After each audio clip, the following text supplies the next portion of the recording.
Hello, I am Endlessness and welcome back to Final Fantasy VII Ever Crisis, and in this video I'd like to give a guide for the floor B4 in the Battle Tower event. So, Vajradhara Twins, again, so that means you need Earth, but you need both physical and magic Earth DPS because one Vajradhara always resists physical damage and the other magic. So ideally you want to keep them around the same HP, otherwise the one with the higher HP will provoke and you'll be unable to target the other one. And this whole tower seems to be a Tifa and Yuffie tower, but Vincent can also be used here for magic DPS, and all you want here are physical defense buffs and attack buffs for your DPS. And most importantly, both bosses can be poisoned, so if your earth damage isn't great, just bring bio and watch it eat their HP away in real time.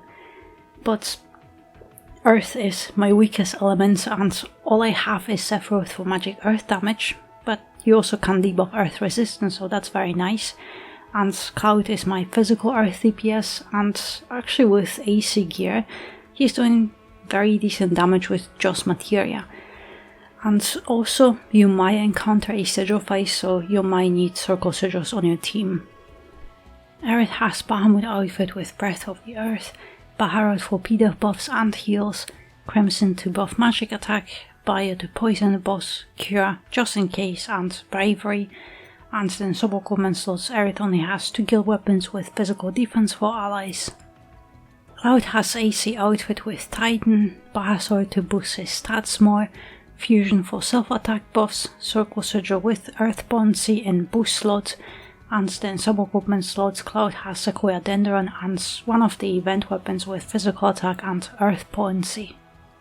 Sephiroth has Odin outfit with Heliaca Rising because it charges very fast and amplifies the next C ability by 30% for the whole team, Blue Bramble for DPS and to lower Earth resistance, Odin for exploit weakness, Circle Sigil with Earth Buoyancy, and then sub-equipment slots Seth has Razor Ring with magic attack and Earth Buoyancy.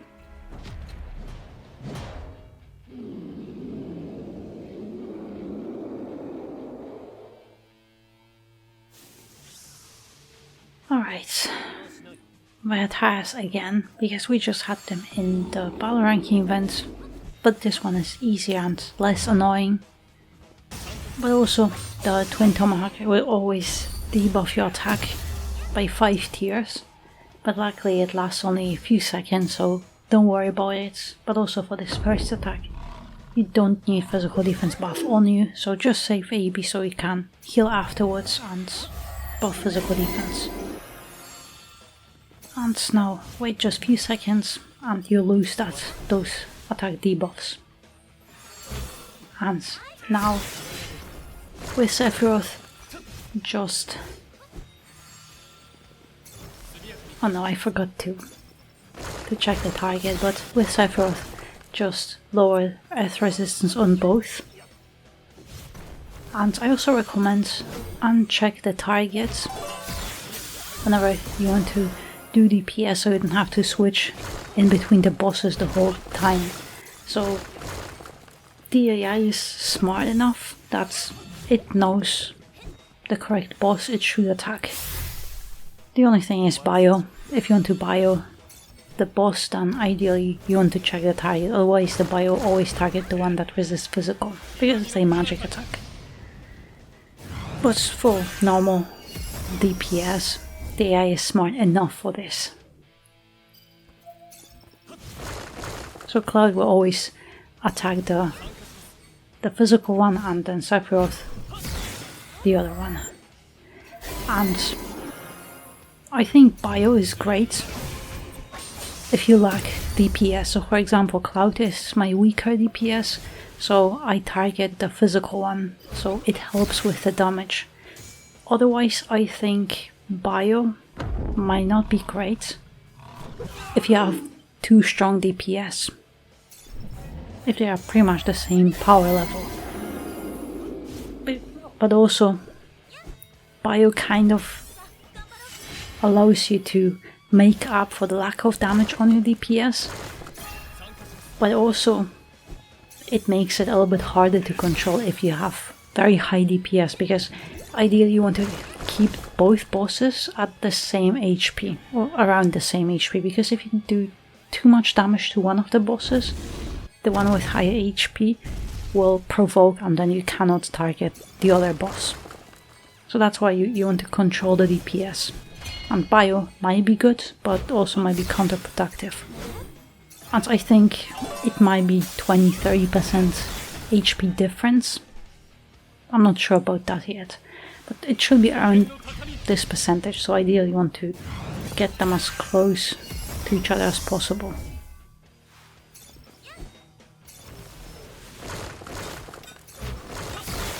And just a little bit more. But yeah, also that's why with Sephiroth I don't really do too much. Just mainly ensuring that earth resistance is lowered on both, because my magic earth damage is much stronger than materia. And let's just reapply. Explode weakness. And they also switched again.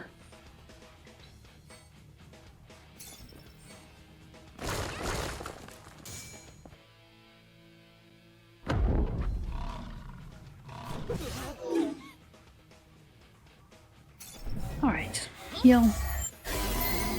Wait for debuffs to disappear, and I almost got Titan, so I'm pretty sure I can finish it off.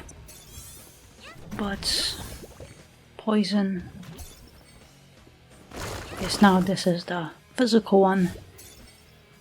And earth, uncheck the target, always. And now let's just get the Titan. Both bosses have lowered earth resistance, and pretty much, yeah, I think let's just finish it off.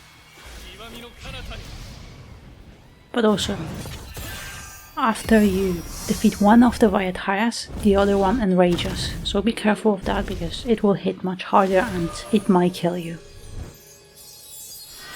That's why it's pretty much the same as with double summons. You don't want to kill one of the summons prematurely, because then the boss will enrage. It's the same concept. But yeah, I'm just glad that this battle is very accessible, that you could just go with dual materia DPS and you'll be fine.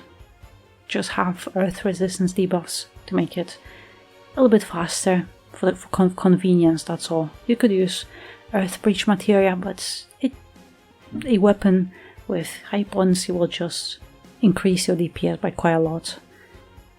But yeah, that will be all, so good luck on your own clear, and I hope you found my guide helpful, and in the meantime, thank you very much for watching, and I hope to see you next one.